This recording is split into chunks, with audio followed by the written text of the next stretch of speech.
உங்கள் வீடு தேடி வரும் அரசு. உங்களுடன் ஸ்டாலின்.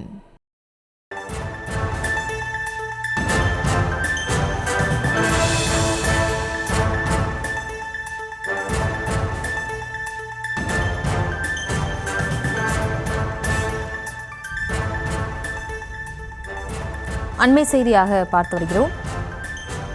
தெருநாய்க்கடி சம்பவம் அதிகரித்து வரக்கூடிய சூழலில் சென்னை உயர்நீதிமன்றம் ஒரு யோசனை தெரிவித்திருக்கிறது. அந்த அண்மை செய்தியை பார்த்து வருகிறோம். உத்தேசமாக கடந்த ஆண்டு 20,000 நாய்க்கடி சம்பவங்கள் நடைபெற்று இருக்கலாம் என்று மாநகராட்சி தரப்பில் தெரிவிக்கப்பட்டிருந்த நிலையில் தெருநாய்க்கடி சம்பவங்களை தடுக்க நடவடிக்கை எடுக்க வேண்டும் என்று உயர்நீதிமன்றம் தெரிவித்திருக்கிறது. மேலரங்களோடு இணைகிறார் நமது செய்தியாளர் மதியழகன். மதியழகன், வணக்கம். இது தொடர்பான முழு விவரம்.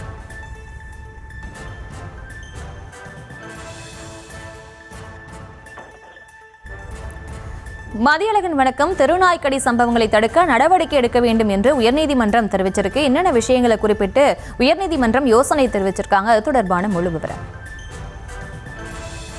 நடைமுறைகளை பின்பற்றாமல் அழைத்துச் செல்லப்பட்ட ராட்வீலர் நாய்கள் கடித்து சிறுவர் சிறுமியர் வயதானோர் பாதிக்கப்பட்டுள்ளதால் இதுபோன்ற ஆக்ரோஷமான நாய்களை தடை செய்வது அல்லது முறைப்படுத்துவதற்கு சென்னை மாநகராட்சிக்கு உத்தரவிட வேண்டும் என கோரி சென்னை உயர்நீதிமன்றத்தில் மனு தாக்கல் செய்யப்பட்டிருந்தது.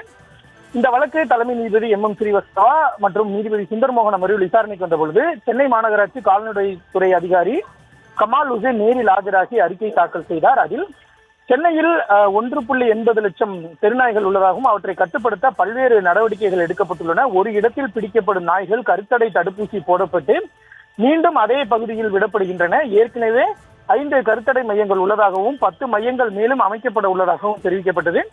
விசாரணையின் போது எத்தனை நாய்க்கடி சம்பவங்கள் நடைபெற்றுள்ளன என தலைமை நீதிபதி கேள்வி எழுப்பியதற்கு பதிலளித்த கால்நடைத்துறை அதிகாரி உத்தேசமாக கடந்த ஆண்டு மட்டும் 20,000 சம்பவங்கள் நடைபெற்று இருக்கலாம் என தெரிவித்தார். இதை கேட்டு அதிர்ச்சி தெரிவித்த நீதிபதிகள் தெருநாய்களை பிடித்து கருத்தடை மற்றும் தடுப்பூசி போட்டு மீண்டும் அதே பகுதியில் விடுவதற்கு பதிலாக அவற்றை தனி காப்பகங்கள் அல்லது அமைத்து பராமரிக்க வேண்டும் என்றும் அவற்றுக்கு முறையான உணவு உள்ளிட்ட அனைத்து வசதிகளும் செய்து கொடுக்கப்பட வேண்டும் என்றும் அறிவுறுத்தினர்.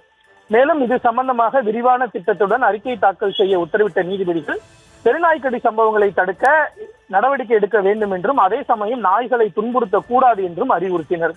தெருநாய் பிரச்சனை தொடர்பாக உச்சநீதிமன்றம் வழக்கை விசாரித்து வருவதாக கூறி இந்த வழக்கினுடைய விசாரணையை 3 வாரங்களுக்கு நீதிபதிகள் ஒத்திவைத்தனர். விவரங்களுக்கு நன்றி மதியழகன். உங்கள் வீடு தேடி வரும் அரசு. உங்களுடன் ஸ்டாலின்.